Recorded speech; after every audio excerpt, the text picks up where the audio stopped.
ಯಾಕೆ ಸುಸ್ತಾಗಿರೋ ಥರ ಇದ್ದೀರಾ? ಏನಾಯಿತು? ಏನಿಲ್ಲ, ನಿನ್ನೆ ಹಾಸ್ಪಿಟ್ಲಲ್ಲಿ ತುಂಬ ಕೆಲಸ ಇತ್ತು, ಟಯರ್ಡ್ ಆಗಿದೆ. ನಿನ್ನ ಕೆಲಸ ಹೇಗೆ ನಡೀತಾ ಇದೆ? ಹಾಂ, ಚೆನ್ನಾಗಿ ನಡೀತಿದೆ. ನೀವು ಹೇಳಿದ್ರಲ್ಲ ಬುದ್ಧಿನ ಬಂಡವಾಳ ಮಾಡಿಕೊಂಡು ಕೆಲಸ ಮಾಡಬೇಕು ಅಂತ, ಹಾಗೆ ಮಾಡ್ತಾಯಿದ್ದೀನಿ. ಹಾಗೆ ಅಷ್ಟು ಹುಮ್ಮಸ್ಸು ಇದೆ. ಗುಡ್. ಮಾಡೋ ಕೆಲಸದಲ್ಲಿ ಇಂಟ್ರೆಸ್ಟ್ ಇದ್ದರೆ ಬೇಗ ಬೆಳೀತೀಯ. ಪ್ರಾಮಾಣಿಕವಾಗಿ ದುಡಿಬೇಕು, ಆಗ ಬೆಳವಣಿಗೆಯನ್ನು ಯಾರೂ ತಡೆಯೋಕ್ಕಾಗಲ್ಲ. ಸರಿ ಡ್ಯಾಡ್, ನೀವು ಹೇಳ್ದಾಗೆ ಮಾಡ್ತೀನಿ. ಡ್ಯಾಡ್, ಅದು ನಿಮ್ಮ ಹತ್ರ ಒಂದು ವಿಷಯ ಮಾತಾಡಬೇಕಾಗಿತ್ತು. ಏನು ಹೇಳ? ನನ್ನ ಹತ್ರ ಹೇಳೋದಕ್ಕೆ ಯಾಕೆ ಹಿಂದೇಟಾಗ್ತಿದ್ಯಾ? ಅದು ನಮ್ಮ ಭೂಮಿನ ಹಾಸ್ಟೆಲ್ಗೆ ಹಾಕೋಣ ಅಂತ ಮಾಯಾ ಬಲವಂತ ಮಾಡ್ತಿದ್ದಾಳೆ. ನಾನು ಆಗಲ್ಲ ಅಂತ ಹೇಳಿದೆ, ಆದರೂ ಅವಳು ಹಠ ಮಾಡ್ತಿದ್ದಾಳೆ. ಅದಕ್ಕೆ ಶಿವಮೊಗ್ಗದಲ್ಲಿ ಹಾಸ್ಟೆಲ್ ಇದೆಯಂತೆ, ನಾಳೆ ಅಲ್ಲಿ ಹೋಗಿ ಕೇಳ್ಕೊಂಡು ಬರೋಣ ಅಂತ. ನಿಮ್ಮ ಅಭಿಪ್ರಾಯ ಏನು ಡ್ಯಾಡ್? ಯಾಕಲ್ಲ, ನಿನಗೂ ನನ್ನ ಮೇಲೆ ನಂಬಿಕೆ ಇಲ್ವಾ? ಭೂಮಿ ಒಳ್ಳೆ ವಾತಾವರಣದಲ್ಲಿ ಬೆಳೀತಿದ್ದಾಳೆ ಅಂತ ನಿನ್ಗೆ ಅನಿಸ್ತಿಲ್ವಾ? ಒಳ್ಳೆ ಶಿಕ್ಷಣನ ಕೊಡಿಸ್ತಿದ್ದೀವಿ ಅಂತ ನಿನಗೆ ಅನಿಸ್ತಿಲ್ವಾ? ನನ್ನಿಂದ ಏನಾದರೂ ಸಮಸ್ಯೆ ಇದ್ದರೆ ಹೇಳು, ನಾನು ವೃದ್ಧಾಶ್ರಮಕ್ಕೆ ಸೇರ್ಕೊಂಡ್ಬಿಡ್ತೇನೆ. ಡ್ಯಾಡ್, ದಯವಿಟ್ಟು ಹೀಗೆಲ್ಲ ಮಾತಾಡಬೇಡಿ. ನಾವೆಲ್ಲ ಒಟ್ಟಿಗೆ ಇರಬೇಕು ಅನ್ನೋದೇ ನನ್ನ ಆಸೆನೂ ಕೂಡ. ಆಸೆ ಇದ್ದ ಮೇಲೆ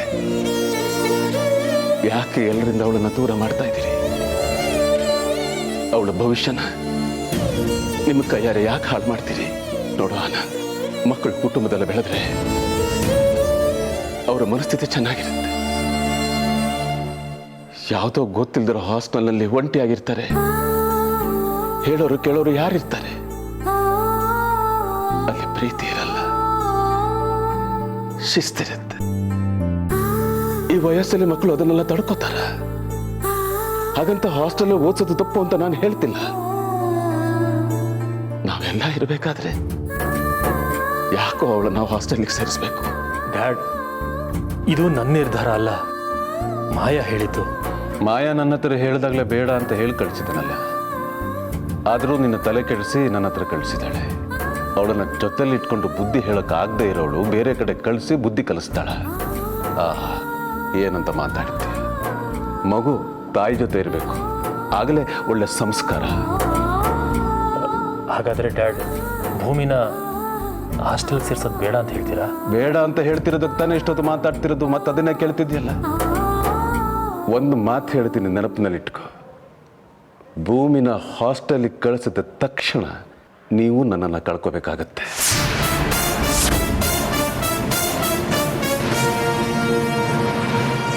ಅಂತೂ ನಾವು ಒಳ್ಳೆಯವ್ರಾಗಿ ಆ್ಯಕ್ಟ್ ಮಾಡ್ತಿದ್ದೀವಲ್ಲಮ್ಮ, ಆ ಪ್ಲಾನು ಸಖತ್ತಾಗಿ ವರ್ಕ್ ಆಗ್ತಿದೆ.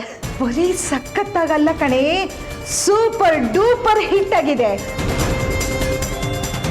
ಅಜ್ಜಿ, ನಾನು ಕಣ್ಣೀರು ಹಾಕೊಂಡು ಆರ್ತಿನ ಕೇಳ್ಕೋಬೇಕಾದ್ರೆ ಅವಳು ಹೇಗೆ ನೋಡ್ತಾ ಇದ್ಲು ಗೊತ್ತಾ? ನನಗೆ ಒಳೊಳಗಡೆ ಖುಷಿ ಆಗ್ತಿತ್ತು. ಅಂದರೆ ಅವಳು ಮದುವೆಗೆ ಒಪ್ಕೊಳ್ಳಿಲ್ಲ ಅಂತ ಆಯ್ತಮ್ಮ? ಹೇಗೆ ಒಪ್ಕೊಂತಾಳೆ? ಹೆತ್ತ ಮಗಳು ಕೇಳಿದ್ದಕ್ಕೆ ಅವಳ ಹತ್ರ ಮಾತು ಬಿಟ್ಟಿದ್ದಾಳೆ. ಈಗ ನಾವು ಕೇಳಿದ್ರು ಒಪ್ಕೊಂಡ್ಬಿಡ್ತಾಳ? ಹಾಗಂತ ಅವಳು ಒಪ್ಕೊಳ್ಳಿ ಅಂತ ನಾವು ಈಗೆಲ್ಲ ಮಾಡ್ತಾ ಇಲ್ಲ. ಅವಳು ಒಪ್ಕೋಬಾರ್ದು ಅನ್ನೋದೇ ನಮ್ಮ ಪ್ಲಾನು. ಹೌದಮ್ಮ, ನಾವು ಈಗಲೇ ಅವಳ ಹತ್ರ ಹೋಗಿ ನೀನು ಈ ಮದುವೆ ಆಗು ಅಂತ ಹೇಳಬೇಕು. ಅವಳು ನಾನು ಈ ಮದುವೆಗೆ ಒಪ್ಕೊಳ್ಳಲ್ಲ ಅನ್ಬೇಕು. ಇದನ್ನೆಲ್ಲ ನೋಡಿ ನವಮಿಗೆ ಜೀವನದ ಮೇಲೆ ಜಿಗುಪ್ಸೆ ಬಂದ್ಬಿಡ್ಬೇಕು. ಅಮ್ಮ, ಇದನ್ನೆಲ್ಲ ನಾವು ಮೊದಲೇ ಮಾಡಿದಿದ್ರೆ ಇಷ್ಟೊತ್ತಿಗೆ ಈ ಆಸ್ತಿ ಎಲ್ಲ ನಮ್ಮ ಹೆಸರಿಗೆ ಬಂದ್ಬಿಟ್ಟಿರೋದಲ್ವೇನಮ್ಮ? ಈ ರಾಜಿ, ಎಲ್ಲದಕ್ಕೂ ಆ ಥರ ಪಡಬೇಡ ಕಣೆ. ಅದಕ್ಕೊಂದು ಟೈಮ್ ಬರಬೇಕು ಅಂತಾರಲ್ಲ, ಆ ಟೈಮ್ ಈಗ ಬಂದಿದೆ. ಈಗಲೂ ಕಾಲ ಮಿಂಚಿಲ್ಲ ಕಣೆ. ನಾವು ಹೀಗೆ ನಡ್ಕೊತಾ ಇದ್ರೆ ಅವ್ರ ಜೀವನದಲ್ಲಿ ಜಿಗುಪ್ಸೆ ಬರೋದು ಎಷ್ಟೊತ್ತು? ಆಮೇಲೆ ನವಮಿ ಯಾರ ಸಹವಾಸನೂ ಬೇಡ ಅಂತ ಎಲ್ಲಾದ್ರೂ ಓಡೋಟೋಗ್ತಾಳೆ. ಅಯ್ಯೋ ಅಮ್ಮ, ಹಾಗೇನಾದರೂ ಆಗ್ಬಿಟ್ರೆ ಆಮೇಲೆ ಪ್ರಮೋದ್ ಗತಿ ಏನಮ್ಮ? ಅವನು ನವಮಿ ಮೇಲೆ ತುಂಬಾನೇ ಆಸೆ ಇಟ್ಕೊಂಡಿದ್ದಾನೆ. ಹೀಗಾಗೋಯ್ತು ಅಂತ ಅವನ ಪ್ರಾಣಕ್ಕೇನಾದರೂ ಅಪಾಯ ಮಾಡ್ಕೊಂಡ್ಬಿಟ್ರೆ? ನೋಡೆ, ಇಡೀ ಆಸ್ತಿ ನಮ್ಮ ಕೈಗೆ ಬಂದಮೇಲೆ ಅವನು ಅವಳ ಬಗ್ಗೆ ಯಾಕೆ ಯೋಚನೆ ಮಾಡ್ತಾನೆ? ಅವಳಿಗಿಂತ ಸುಂದರವಾಗಿರೋ ಆಸ್ತಿವಂತಳು ತಂದು ಮದುವೆ ಮಾಡಿದ್ರಾಯ್ತು. ಆದ್ರೂ ಅಮ್ಮ ಇದೆಲ್ಲ ನಡೆಯುತ್ತೆ ಅಂತೀಯಾ? ಮತ್ತೆ ಶುರುವಾಯ್ತಾ ನಿನ್ನ ಅನುಮಾನದ ಭೂತ? ನೋಡೆ, ನೀನು ಈ ರೀತಿ ಅನುಮಾನ ಪಡೋದಾಗಿದೆ ಸ್ವಲ್ಪ ದಿನ ನಿನ್ನ ಗಂಡನ ಕರ್ಕೊಂಡು ಎಲ್ಲಾದರೂ ಹೋಗ್ಬಿಡು. ಆಮೇಲೆ ಎಲ್ಲ ಮುಗಿದ್ಮೇಲೆ ನಾನೇ ನಿನ್ನನ್ನು ಕರ್ಸ್ಕೊತೀನಿ. ಯಾಕಮ್ಮ ಹೀಗೆ ಹೇಳ್ತಿದ್ಯಾ? ಇಲ್ಲಿಷ್ಟೆಲ್ಲ ನಡೀತಿರ್ಬೇಕಾದ್ರೆ ನಾನು ಅಲ್ಲಿ ಹೋಗಿ ಏನು ಮಾಡಲಿ? ನಾನು ಇಲ್ಲೇ ನಿನ್ನ ಜೊತೆನೇ ಇರ್ತೀನಿ. ನನ್ನ ಜೊತೆ ನೀನು ಇರಬೇಕಾದ್ರೆ ನಾನು ಹೇಳ್ದಂಗೆ ನೀನು ಕೇಳಬೇಕು. ನಮಗೆ ಬರಬೇಕಾಗಿರೋ ಕಡೆ ಗಮನ ಕೊಡಬೇಕು. ಅದು ಬಿಟ್ಟು ಏನಾದರೂ ಹುಚ್ಚುಚ್ಚಾಗಿ ಯೋಚನೆ ಮಾಡಿದೆ ಅಂದರೆ ನನಗೆ ಕೆಟ್ಟ ಕೋಪ ಬಂದ್ಬಿಡತ್ತೆ. ಸರಿ ಬಿಡು, ಹಾಗೆ ಇರ್ತೀನಿ. ಆದರೆ ಅಮ್ಮ, ಅವಳ ಮುಂದೆ ನೀನು ಒಳ್ಳೊಳಗಿರೋದಕ್ಕೆ ಹೇಗೆ ಸಾಧ್ಯ ಆಗುತ್ತಮ್ಮ? ನನಗಂತೂ ಅವಳ ಮುಂದೆ ಸುಳ್ಳು ಸುಳ್ಳು ಹೇಳ್ತಿರುವಾಗ ಸಿಕ್ಕಾಪಟ್ಟೆ ನಗು ಬರ್ತಾ ಇರುತ್ತೆ. ಅವಳ ಮುಂದೆ ನಗ್ಬಿಟ್ರೆ ಎಲ್ಲಿ ತಪ್ಪು ತಿಳ್ಕೊಂಡ್ಬಿಡ್ತಾಳೋ ಅಂತ ಎಷ್ಟು ಕಂಟ್ರೋಲ್ ಮಾಡ್ತೀನಿ ಗೊತ್ತಾ? ಅಯ್ಯೋ ದೇವ್ರೆ, ಹಾಗೇನಾದ್ರು ಮಾಡ್ಬಿಟ್ಟಿಯೇ? ಇಷ್ಟೆಲ್ಲ ಮಾಡಿದ್ದು ನೀರಲ್ಲಿ ಹೋಮ ಮಾಡ್ದಂಗೆ ಆಗ್ಬಿಡುತ್ತೆ.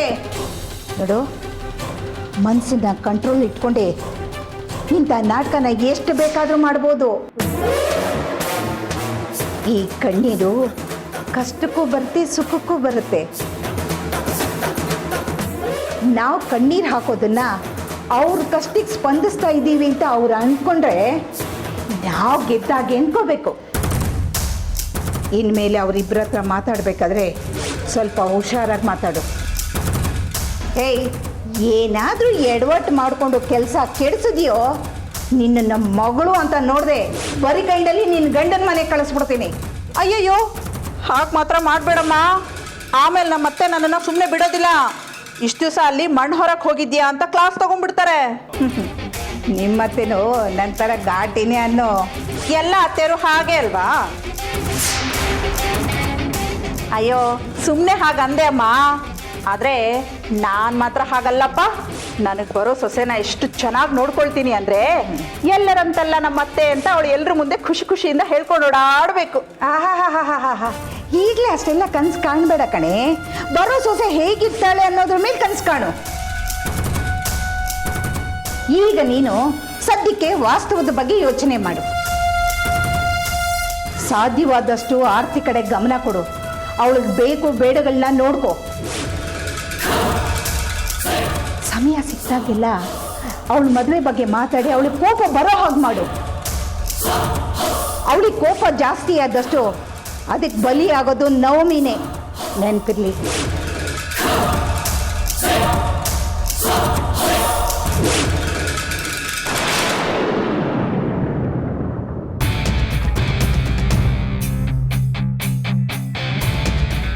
ಏ ಮಾಯಾ, ಯಾಕೆ ಇಷ್ಟೊಂದು ಕೋಪ ಮಾಡ್ಕೊಂಡಿದ್ಯಾ? ಡ್ಯಾಡ್ ಹೇಳಿದ್ರಲ್ಲಿ ತಪ್ಪೇನಿದೆ ಹೇಳು. ನಾನು ನಿನಗೆ ಅವತ್ತೇ ಹೇಳಿದೆ ಈ ವಿಷಯನ ಡ್ಯಾಡ್ ಹತ್ರ ಮಾತಾಡೋದು ಬೇಡ ಅಂತ. ನಿನ್ನ ಬಲವಂತಕ್ಕೆ ಹೋಗಿ ಮಾತಾಡಿದ್ದಕ್ಕೆ ನೋಡಿದ್ಯಾ ಏನು ಉತ್ತರ ಬಂತು ಅಂತ? ನೋಡಿ, ನೀವು ಈ ರೀತಿ ಅವ್ರನ್ನ ವಹಿಸ್ಕೊಂಡು ಮಾತಾಡೋದಕ್ಕೆ ನಾನು ಏನು ಮಾಡೋಕ್ಕಾಗ್ತಾ ಇಲ್ಲ. ಈ ಮನೇಲಿ ಏನೇ ಮಾಡೋಕ್ಕೆ ಹೋದ್ರು ಅವ್ರು ಅಡ್ಗಾಲು ಹಾಕೊಂಡು ಬಂದ್ಬಿಡ್ತಾರೆ. ನನಗಂತೂ ಈ ಮನೆಯಿಂದ ಯಾವಾಗ ಮುಕ್ತಿ ಸಿಗುತ್ತೋ ಅಂತ ಅನ್ಸ್ಬಿಟ್ಟಿದೆ. ಈಗ ನೀನು ಹೋಗ್ಬೇಡ ಅಂತ ತಡೀತಿರೋರು ಯಾರು? ನಿನಗೆ ಈ ಮನೇಲಿ ಏನಾದರೂ ಕಷ್ಟ ಆಗ್ತಿದ್ರೆ ಧಾರಾಳವಾಗಿ ಹೋಗ್ತಾ ಇರ್ಬೋದು. ಅದರಲ್ಲೂ ನಿನ್ನನ್ನು ತಡೆಯುವಂಥವ್ರು ಈ ಮನೇಲಿ ಯಾರಿದ್ದಾರೆ? ನಾನಂತೂ ಖಂಡಿತ ತಡೆಯೋದಿಲ್ಲ. ಹೋಗ್ತೀನಿ ರೀ, ಹೋಗ್ತೀನಿ. ಆದರೆ ಹೋಗೋದಕ್ಕಿಂತ ಮುಂಚೆ ನಿಮ್ಮಿಬ್ಬರಿಗೂ ಬುದ್ಧಿ ಕಲಿಸಿನೇ ನಾನು ಹೋಗೋದು. ಆಹಾ, ಹೇಗೆ ಹೇಳ್ತೀರ್ರಿ ಹೋಗು ಅಂತ? ಈ ಸಂಪತ್ತು ಯಾಕೆ ಬೇಕಿತ್ತು ನಿಮ್ಗೆ? ಹೆಂಡತಿ ಮಕ್ಕಳು ಎಲ್ಲ ಈ ಮನೇಲಿ ನನಗೊಂದು ಮಾತು ಹೇಳೋದಕ್ಕೂ ಹಕ್ಕು ಇಲ್ಲ ಅಂದಮೇಲೆ ನಾನು ಯಾಕೆ ಈ ಮನೇಲಿ ಇರಬೇಕು? ನಾನು ಹೋಗ್ತೀನಿ. ಆಗ ನೀವು ನಿಮ್ಮ ಅಪ್ಪನ ಥರ ಇನ್ನೊಂದು ಸಂಬಂಧ ನೋಡ್ಕೊಂಡು ಹಾಯಾಗಿರ್ಬೋದು ಅಂತ ತಾನೇ ನನಗೆ ಹೋಗು ಅಂತ ಇರೋದು. ಹೇ ಮಾಯಾ,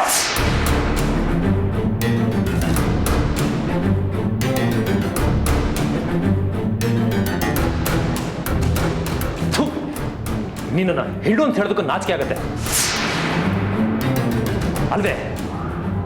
ನಾನು ನಿನ್ನ ಇಷ್ಟಪಟ್ಟೆ ಅನ್ನೋ ಒಂದೇ ಒಂದು ಕಾರಣಕ್ಕೆ ಡ್ಯಾಡ್ ಹಿಂದೆ ಮುಂದೆ ನೋಡದೆ ನಿನ್ನ ಜೊತೆ ಮದುವೆ ಮಾಡಿಸಿದ್ರು. ನಾನು ಕೇಳಿದ್ದಕ್ಕೆಲ್ಲ ಸಹಾಯ ಮಾಡಿದ್ರು. ನಾನೀಗ ಇಲ್ಲಿ ಇಲ್ಲಿದ್ದೇನೆ ಅಂದರೆ ಅದಕ್ಕೆ ಅವರೇ ಕಾರಣ. ಅಂಥವ್ರ ಬಗ್ಗೆ ಹೀಗೆಲ್ಲ ಮಾತಾಡ್ತಿಲ್ಲ ಅಲ್ವೇ? ನಾನು ಇನ್ನೊಂದು ಸಂಬಂಧ ಮಾಡ್ಕೊಳ್ಳೋ ಹಾಗಿದ್ದಿದ್ರೆ ನಾನು ಯಾಕೆ ನಿನ್ನ ಹತ್ರ ಇಷ್ಟು ವರ್ಷ ಸಂಸಾರ ಮಾಡಬೇಕಾಗಿತ್ತು? ಮತ್ತೆ ಯಾಕೆ ಮಾತಾಡಿದ್ರೆ ಸಾಕು ಮನೆ ಬಿಟ್ಟು ಹೋಗು ಅಂತೀರಾ? ನಾನೇನು ಅಂತ ತಪ್ಪು ಮಾಡಿದ್ದೀನಿ? ನಿಮ್ಮನ್ನ ನಂಬ್ಕೊಂಡು ತಾನೆ ನಾನು ಎಲ್ಲರನ್ನೂ ಬಿಟ್ಟು ಬಂದಿದ್ದೀನಿ. ಈಗ ಮನೆ ಬಿಟ್ಟು ಹೋಗು ಅಂದರೆ ನಾನು ಎಲ್ಲಿ ಹೋಗಲಿ? ಗಂಡನ ಬಿಟ್ಟಿರೋ ಹೆಣ್ಣನ್ನ ಸಮಾಜ ಹೇಗೆ ನೋಡುತ್ತೆ ಅಂತ ನಿಮಗೆ ಗೊತ್ತಿಲ್ವಾ? ಎಲ್ಲ ಗೊತ್ತಿರೋದಕ್ಕೆ ಬಾಯಿ ಮುಚ್ಕೊಂಡು ಸುಮ್ಮನೆ ಬಿದ್ದಿರು ಅಂತ ಹೇಳ್ತಾ ಇರೋದು. ಆದರೆ ನೀನು ನನ್ನ ಮಾತೇ ಕೇಳಲ್ವಲ್ಲ. ಮಾತಾಡಿದ್ರೆ ಸಾಕು ಡ್ಯಾಡ್ ಬಗ್ಗೆ ಏನಾದರೂ ಹೇಳ್ತಾ ಇರ್ತೀಯ. ಅವ್ರ ಪಾಡ್ಗೆ ಅವ್ರನ್ನ ಸುಮ್ಮನೆ ಇರೋದಕ್ಕೂ ಬಿಡೋದಿಲ್ಲ, ನೀನು ಸುಮ್ಮನೆ ಇರಲ್ಲ ಅಲ್ವೇ? ಹೀಗೆ ಟಾರ್ಚರ್ ಕೊಡ್ತಾ ಇದ್ರೆ ನಿನ್ನ ಜೊತೆ ಹೇಗಿರೋದಕ್ಕಾಗತ್ತೆ ಹೇಳು? ಅದಕ್ಕೆ ಹೋಗು ಅಂತ ಹೇಳಿದ್ದು. ಹೆಂಡತಿ ಆದವಳು ಗಂಡನ ಅರ್ಥ ಮಾಡಿಕೊಂಡು ಅವ್ನಿಗೇನಾದರೂ ಸಮಸ್ಯೆ ಇದ್ದರೆ ಅದನ್ನು ದೂರ ಮಾಡಬೇಕೇ ಹೊರತು ಆ ಸಮಸ್ಯೆನ ದೊಡ್ಡದು ಮಾಡಬಾರ್ದು. ನನಗೂ ಏನು ದೊಡ್ಡದು ಮಾಡಬೇಕು ಅಂತ ಆಸೆ ಇಲ್ಲ ರೀ. ಆದರೆ ಏನು ಮಾಡೋದು, ಪರಿಸ್ಥಿತಿ ಹಾಗಿಲ್ವಲ್ಲ. ನನಗೂ ನನ್ನದೇ ಆದಂಥದ್ದೊಂದು ಮನೆ, ಆ ಮನೇಲಿ ನಾನು ನೀವು ನಮ್ಮ ಮಗಳು ಇರಬೇಕು ಅಂತ ಆಸೆ ಇದೆ. ಆದರೆ ಏನು ಮಾಡೋದು, ಈ ಮನೆ ಪರಿಸ್ಥಿತಿ ನೋಡ್ತಿದ್ರೆ ನನ್ನ ಆಸೆ ಹಾಗೆ ಉಳಿಯುತ್ತೇನೋ ಅನಿಸ್ತಿದೆ. ಭಯ, ಆಸೆಗೆ ಒಂದು ಮಿತಿ ಇರಬೇಕು. ನಿನ್ನ ಆಸೆಗೋಸ್ಕರ ಡ್ಯಾಡ್ನ ದೂರ ಮಾಡ್ಕೊಳ್ಳೋದಕ್ಕಾಗತ್ತಾ? ಅದು ಮಾತ್ರ ಖಂಡಿತ ಸಾಧ್ಯ ಇಲ್ಲ. ನೋಡು ಮಾಯಾ, ಅವ್ರು ಇರೋವರೆಗೂ ಅವ್ರನ್ನ ಚೆನ್ನಾಗಿ ನೋಡಿಕೊಂಡು ಅವ್ರು ಇಷ್ಟಪಟ್ಟ ಹಾಗೆ ಬದುಕಬೇಕು ಅನ್ನೋದೇ ನನ್ನ ಆಸೆ. ಆ ಆಸೆನ ನಿನ್ನಿಂದ ಕಿತ್ಕೊಳ್ಳೋದಕ್ಕೆ ಸಾಧ್ಯ ಇಲ್ಲ. ಅಯ್ಯೋ, ನಾನೇನು ಅವರನ್ನು ದೂರ ಮಾಡಿ ಅಂತ ಹೇಳ್ತಿಲ್ವಲ್ಲ. ನಿಮಗೆ ಬರಬೇಕಾಗಿರೋ ಆಸ್ತಿನ ತಗೊಂಡು ನಾವು ಹಾಯಾಗಿರೋಣ ಅಂತ ಹೇಳ್ತಿದ್ದೀನಿ. ಆಗಾಗ ಬಂದು ಅವರನ್ನು ನೋಡ್ಕೊಂಡು ಹೋಗೋಣ. ಹಾಗೂ ಒಂದು ವೇಳೆ ಅವ್ರ ಕೈಯಲ್ಲಿ ಆಗಿಲ್ಲ ಅಂದರೆ ಆಗಬೇಕಾದ್ರೆ ಅವರನ್ನು ನಮ್ಮ ಜೊತೆ ಇಟ್ಕೊಂಡು ನೋಡ್ಕೊಳ್ಳೋಣ. ಈ ಮಾಯಾ, ಮಾತಾಡಿದ್ರೆ ಸಾಕು ಆಸ್ತಿ ಆಸ್ತಿ ಅಂತ ಹೇಳ್ತಿರ್ತಿಯಲ್ಲ ಅಲ್ವೇ? ಅವ್ರ ಬಗ್ಗೆ ನಿನಗೆ ಒಂದು ಸ್ವಲ್ಪನಾದ್ರೂ ಕರುಣೆ ಅನ್ನೋದೇ ಇಲ್ವಾ? ಚಿಕ್ಕ ವಯಸ್ಸಿಂದ ನಮಗೆ ತಾಯಿ ಇಲ್ಲ ಅನ್ನೋ ಕೊರಗಿಲ್ದೆ ಸಾಕಿದ್ದಾರೆ ಕಣೆ.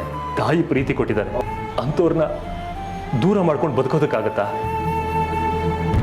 ನೀನು ಹೇಳ್ದಾಗೆ ಅವ್ರ ಹತ್ರ ಆಸ್ತಿ ಕೇಳೋದು ಎಷ್ಟು ಹೊತ್ತೆ ಎಲ್ಲ ಬರೆದುಕೊಟ್ಟು ಹೋಗ್ತಾ ಇರ್ತಾರೆ. ಇದೇ ನಿಮ್ಮ ಅಣ್ಣನೋ ತಮ್ಮನೋ ಮಾಡಿದರೆ ಏನೇ ಮಾಡ್ತಿದ್ದೆ? ನೋಡಿ, ನಾನು ಈ ಮನೆ ವಿಷಯನ ಮಾತಾಡ್ತಾ ಇರೋದು. ದಯವಿಟ್ಟು ನೀವು ನಮ್ಮ ತವ್ರ ಮನೆ ವಿಷಯನ ಇಲ್ಲಿ ತರಬೇಡಿ. ಇಂಥ ಪ್ರಾಬ್ಲಮ್ ಆಗಬಾರ್ದು ಅಂತಾನೆ ನಮ್ಮ ಅಪ್ಪ ನಮ್ಮ ಅಣ್ಣ ತಮ್ಮಂಗೆ ಮದುವೆ ಮಾಡಿಸಿ ಆಸ್ತಿಯಲ್ಲಿ ಪಾಲು ಕೊಟ್ಟು ಅವ್ರ ಮನೇಲಿ 6 ತಿಂಗಳು ಇವ್ರ ಮನೇಲಿ 6 ತಿಂಗಳು ಇರೋದು. ಇದು ನಿಮ್ಗೆ ಅರ್ಥ ಆಗಲ್ವಾ? ಏನು ಸೆಂಟಿಮೆಂಟು ನಿಮ್ಮೊಬ್ರಿಗೆ ಇರೋ ಥರ ಆಡ್ತಿರಲ್ಲ. ನೋಡು ಮಾಯಾ, ನೀನು ಏನೇ ಮಾಡಿದ್ರು ನಾನು ಆಸ್ತಿಲಿ ಪಾಲು ಕೇಳೋದಿಲ್ಲ. ನೋಡು ಮಾಯಾ, ಅವ್ರು ಕೊಟ್ಟರೆ ತಗೋತೀನಿ, ಇಲ್ಲ ಕೊಡೋವರೆಗೂ ಕಾಯ್ತೀನಿ. ಅವರು ಮೊದಲೇ ನೋವಲ್ಲಿದ್ದಾರೆ, ಮತ್ತೆ ಅವ್ರಿಗೆ ನೋವು ಕೊಡೋದು ಬೇಡ. ಒಂದು ಸ್ವಲ್ಪ ದಿವಸ ಅಡ್ಜಸ್ಟ್ ಮಾಡ್ಕೊಂಡು ಹೋಗು, ಎಲ್ಲ ಸರಿ ಹೋಗುತ್ತೆ. ಕೈಲಾಗದೆ ಇರೋನು ಕೈ ಹಿಡ್ಕೊ ಅಂದರೆ ಕೈವಾರದ ಕಡೆ ನೋಡಿದ್ನಂತೆ. ಹಾಗಾಯ್ತು ನಿಮ್ಮ ಮಾತು. ಅಪ್ಪನ ಎದುರಿಗೆ ನಿಂತ್ಕೊಂಡು ಮಾತಾಡೋ ಧೈರ್ಯ ಇಲ್ಲ, ನನಗೆ ಅಡ್ಜಸ್ಟ್ ಮಾಡ್ಕೊ ಅಂತ ಹೇಳ್ತೀರ. ಸರಿ, ನಾನು ಅಡ್ಜಸ್ಟ್ ಮಾಡ್ಕೋತೀನಿ. ಅದು ಯಾವಾಗ ಒಳ್ಳೇದಾಗುತ್ತೆ ಅಂತ ನೋಡ್ತೀನಿ.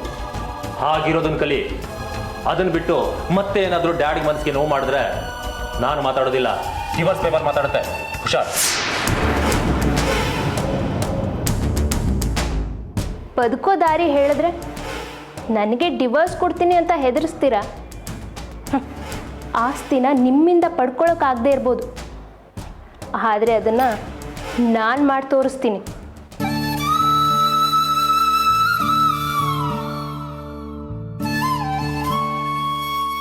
ಭಗವಂತ, ಏನಿದು ನಿನ್ನ ಆಟ? ಯಾವ ಸಂಬಂಧದಿಂದ ದೂರ ಇರಬೇಕು ಅಂತ ಬಯಸ್ತಿದ್ನೋ ಮತ್ತೆ ಅದನ್ನೇ ಹತ್ರ ಮಾಡ್ತಿದೆಯಲ್ಲ. ನಿನ್ನ ಚಿತ್ರಕಥೆಯಲ್ಲಿ ಏನೇನು ಟ್ವಿಸ್ಟ್ಗಳಿದ್ದು ನನಗೆ ಗೊತ್ತಿಲ್ಲ, ಆದರೆ ನಾನು ಬಲಿ ಆಗ್ತಾ ಇದ್ದೀನಿ. ನನ್ನ ಜೀವನದಲ್ಲಿ ಯಾರನ್ನ ಬರ್ಮಾಡ್ಕೋಬೇಕು ಅಂದ್ಕೊಂಡಿದ್ನೋ ಆ ಆರತಿಗೆ ಮದುವೆ ಅವಕಾಶನ ಕಲ್ಪಿಸ್ತಾ ಇದೆಯಾ? ಯಾಕೆ ಭಗವಂತ, ಇನ್ನು ನಾನು ಏನನ್ನು ಅನುಭವಿಸ್ಬೇಕು? ಇನ್ನೊಬ್ಬರ ಕಷ್ಟಕ್ಕೆ ಕಣ್ಣೀರಾಗೋ ನನಗೆ ನನ್ನ ಕಣ್ಣೀರನ್ನು ಒರೆಸೋ ಕೈಯನ್ನು ದೂರ ಮಾಡ್ತಿದ್ದೆಯಲ್ಲ. ಯಾಕೆ ಭಗವಂತ? ಈಗ ನಾನು ನೌಮಿ ನಿರ್ಧಾರಕ್ಕೆ ಏನಂತ ಹೇಳಿ? ಅವಳು ಆರತಿಗೆ ಗಂಡು ಹುಡುಕಿ ಅಂತಂದ್ರೆ ನಾನಿಲ್ಲ ಅಂತ ಹೇಗೆ ಹೇಳಿ? ಅಲ್ಲ, ಅವಳೇ ಗಂಡು ಹುಡುಕಿದ್ರು ಕೂಡ ನಾನು ಹೋಗಿ ನನ್ನ ಅನುಭವದಲ್ಲಿ ಹೇಗೆ ಆ ಗಂಡನ ನಾನು ಒಪ್ಕೊಳ್ಳಿ? ಆಗಲ್ಲ ನನ್ನ ಹತ್ರ. ಯಾಕೆ ಈ ರೀತಿ ಈ ಕಟ್ಟಲ್ಲಿ ಸಿಕ್ಕಾಕ್ಸ್ಬಿಟ್ಟೆ ನನ್ನನ್ನು? ಈಗ ನೋವಿಗೆ ನಾನು ಹೇಳಕ್ಕಾಗತ್ತಾ ನಾನು ಹುಡುಕಕ್ಕಾಗಲ್ಲ ಅಂತ? ಆರತಿ ಮುಂದೆ ಬರೋ ಧೈರ್ಯನೂ ನನಗಿಲ್ಲ. ಏನು ಮಾಡಲಿ? ಯಾಕೆ ಈ ರೀತಿ ಈ ಕಟ್ಟಲ್ಲಿ ಸಿಕ್ಕಾಕ್ಸ್ತೀಯ ನನ್ನನ್ನು? ಯಾಕೆ? ಸಾಕಾಗಿ ಹೋಗಿದೆ ನನಗೆ ಭಗವಂತ. ಪ್ಲೀಸ್ ಸಿಕ್ಕಾಕ್ಸ್ಬೇಡಲ್ಲ ನನ್ನ.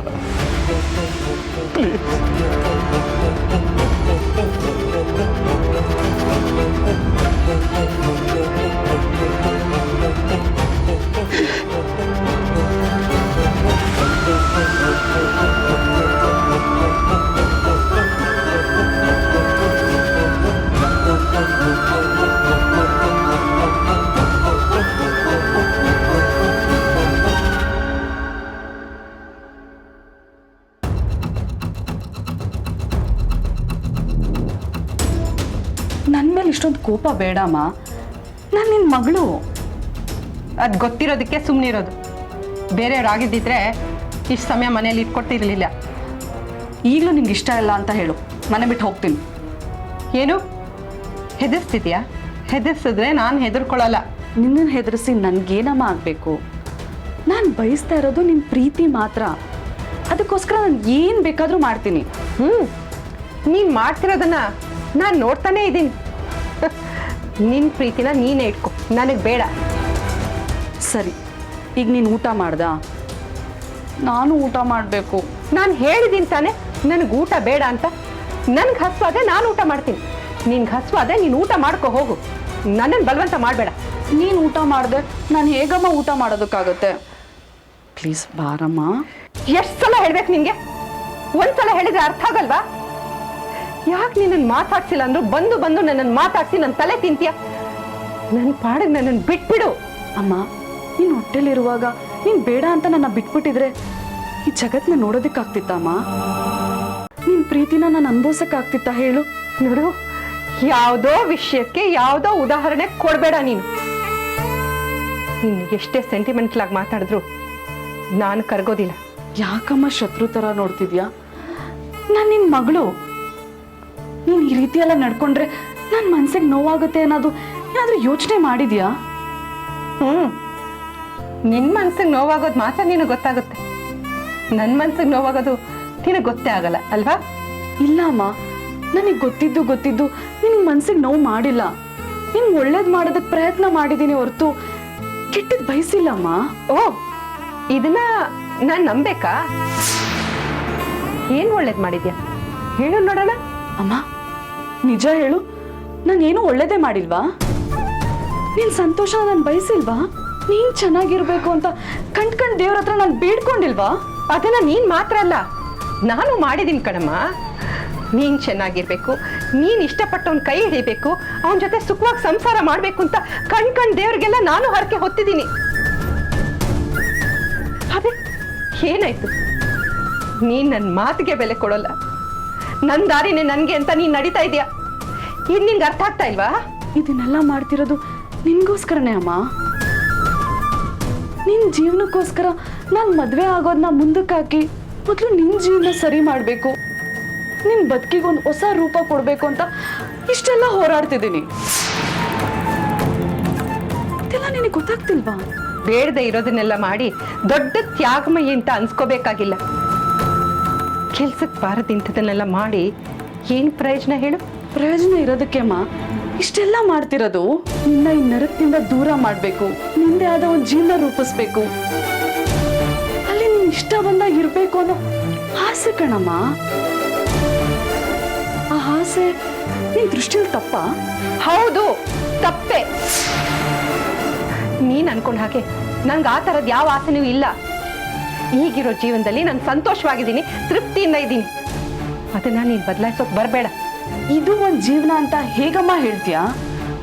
ಇಲ್ಲಿ ಒಂದು ಕ್ಷಣ ಇರೋದಕ್ಕೂ ಭಯ ಆಗುತ್ತೆ. ಇಂಥ ಭಯದಲ್ಲಿ ಬದುಕ್ತಾ ಇರೋ ನಿನ್ನನ್ನ ಸ್ವಾತಂತ್ರ್ಯ ಮಾಡ್ತೀನಿ ಅನ್ನೋದು ತಪ್ಪಾ? ಪ್ಲೀಸ್, ಪದೇ ಪದೇ ಅದೇ ವಿಷಯನ ಮಾತಾಡಬೇಡ ನೀನು. ನೋಡು, ನಾನು ಇಷ್ಟಪಟ್ಟ ಹಾಗೆ ನೀನು ಚಿರೋನ ಮದುವೆ ಆಗಿ ಸುಖವಾಗಿ ಬಾಳೋದನ್ನು ನೋಡು. ಅದು ಬಿಟ್ಟು ನನ್ನ ಮದುವೆ ಬಗ್ಗೆ ನೀನೇನಾದರೂ ಯೋಚನೆ ಮಾಡಿದ್ರೆ ನೀನು ತಾಳಿ ಕಟ್ಸೋದು ನನಗಲ್ಲ, ನನ್ನ ಹೆಣಕ್ಕೆ.